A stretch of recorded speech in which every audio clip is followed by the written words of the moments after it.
Former Nigerian President Goodluck Jonathan has again said that he has no account of property abroad. Mr. Jonathan said this in a statement on Tuesday. The statement signed by XP0SE, spokesman to Mr. Jonathan, and this was issued in response to moves by the Nigerian government to subpoena bank records purportedly belonging to Mr. Jonathan and his wife, Patience. It is said that according to the constitution that they created amongst themselves, past government, particularly the presidents, cannot be held accountable for decisions they made during their time. But I do not know if they can be probed to see. For a while now, Mr. Jonathan has not experienced any form of this, and I've not seen any previous government in Nigeria experience this aside their wives, governors. Those ones can be probed, not the president. In their response, they wrote, "Our attention has been drawn to international media reports to the effect that the federal government of Nigeria has subpoenaed bank records for former President Goodluck Jonathan and his wife, Dame Patience Jonathan, in the United States of America. We have that the federal government of Nigeria did not, the federal government of Nigeria did not contact Mr. Jonathan or his wife before issuing these subpoenas. If they had, we would have advised them of the fact that you cannot subpoena what does not exist." We also remind the public that on March 5th, 2014, during the swearing in of new ministers, then President Jonathan said, "I am loyal to Nigeria's economy. I don't have accounts or property abroad." The statement said that between the period, Mr. Jonathan made claims of not operating foreign accounts, and now nothing has changed with regards to the former president. A Bloomberg report on Tuesday said that Nigeria is seeking documents from 10 banks, including Citigroup Incorporated, JP Morgan, Chase and Co., in a bid to overturn the controversial $9.6 billion P&ID arbitration award. The award is related to a business deal that the country claims is shrouded in allegations of corruption. The report said that the Nigerian authorities asked the federal court in New York for permission to subpoena information about transactions involving government officials, including Mr. Jonathan, to see if the money is hidden in any of their accounts abroad. The politicians were in office when the state signed a contract with Process and Industrial Development Limited, and later became involved in a costly dispute with the company. The BUHARI'S administration's effort to quash the huge $9.6 billion award against it is tied to its ability to prove that a contract was fraudulent, with the P&ID lacking the ability and willingness to deliver, and possibly paying kickbacks to senior government officials at that time. But Mr. Jonathan's spokesperson said Tuesday that the efforts to check the former president's accounts were needless because Mr. Jonathan had no such accounts in the United States. He has no accounts in the United States of America and encourages United States authorities to cooperate fully with the federal government of Nigeria subpoena.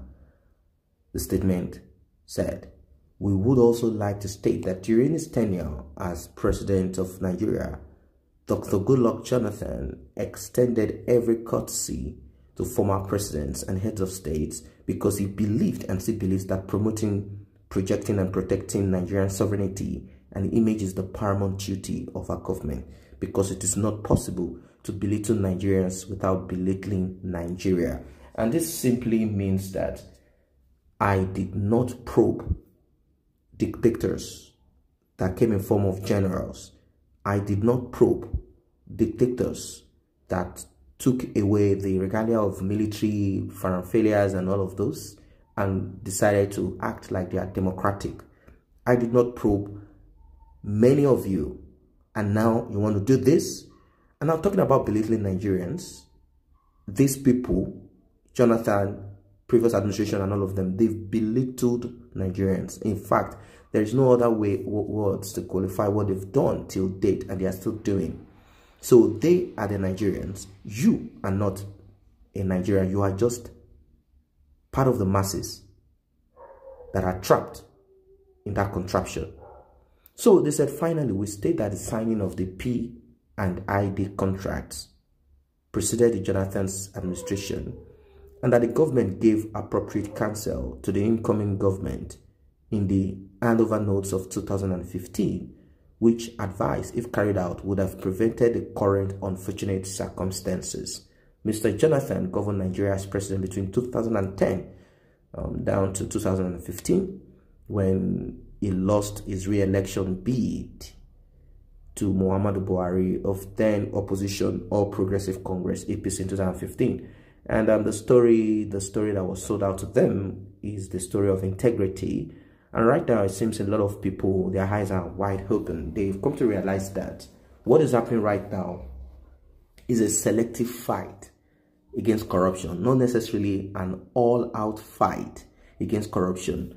There are some people that you might point out and say, okay, what about this governor? What about this person from the north? Is in jail. Well, what you need to understand is that it doesn't matter totally about tribes. Sometimes there are some people that they might see as saboteurs, people that they might have seen that over time they were supporters of the previous administration, and sometimes there are going to be scapegoats, so as not to say, oh, this man, he is a member of APC, the ruling party, and they did not put him in jail. It is still selective. You see, you need to see the life. I'm not saying that they are enjoying in prison. Prison is not a joke, but you need to see the life that these politicians enjoy in prison. They have what they call the GRA, government residential area, in prison, where they have access to everything. So it's a terrible thing. Now, people are even worried. They say they have shared money to only their northern brothers. Now they are broke, looking for money everywhere.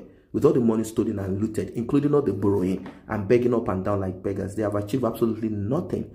Now the useless sets of leaders have approved another 850 billion naira for this vain and clueless government. In a few months, they will loot and share it amongst themselves. Much later, they will face China cap in hand. I've never seen a government since I came into this world that is so stupid, and how they throw the resources out of the window. All they know about is collecting money and sharing it. I understand that there is this money that they have to pay. Yes, I understand that there is money they have to pay. But then, why borrow more money? And I understand that they could also call past government to discuss contracts that they made and what it is all about. It is not a big deal. You can call in the governor, the presidents, the ministers, and everyone that is involved in this contract, coupled with the other party too. So all of them can sit down and dig it out. I think that is also possible. I don't know if they have done that, and that is the reason why they are trying to probe accounts now, so as to get back the money. PDP stole money. Military regime stole money. Abacha stole money. Is a thief. This administration is stealing money. They are thieves.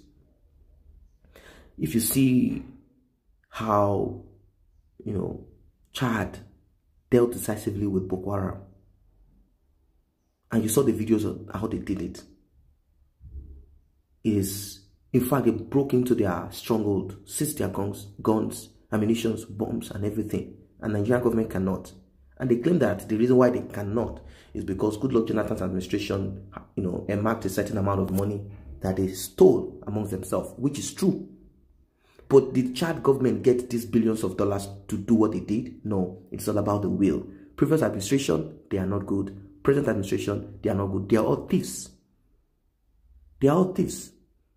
Goodluck Jonathan wasn't ready to fight Boko Haram 100%. I understand that he had the Northerners that are also fighting to make sure that Boko Haram does not go. But if he wanted, he would have shut down Boko Haram. It doesn't matter what the North says. Yes, he will say, if you don't want, let us break. People would have loved them more. But one way or the other, he also, with his own group, they stole money, they finished it up, and presently, this administration is not also ready. It is all about bulk passing.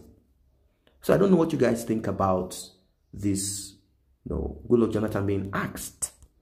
He's being questioned. They are trying to check his account to see if he hid money abroad. Of course, Goodluck Jonathan also stole money. He has money, kept, his wife kept money, he kept himself too. They are all thieves. All of them. If you say no, don't say so, then tell me, is your life better? Constant electricity, social support for children, for yourself, single mothers, and all of those things that are available in other countries. Do you have all resources? No. Palliative, do you have it 100%? No.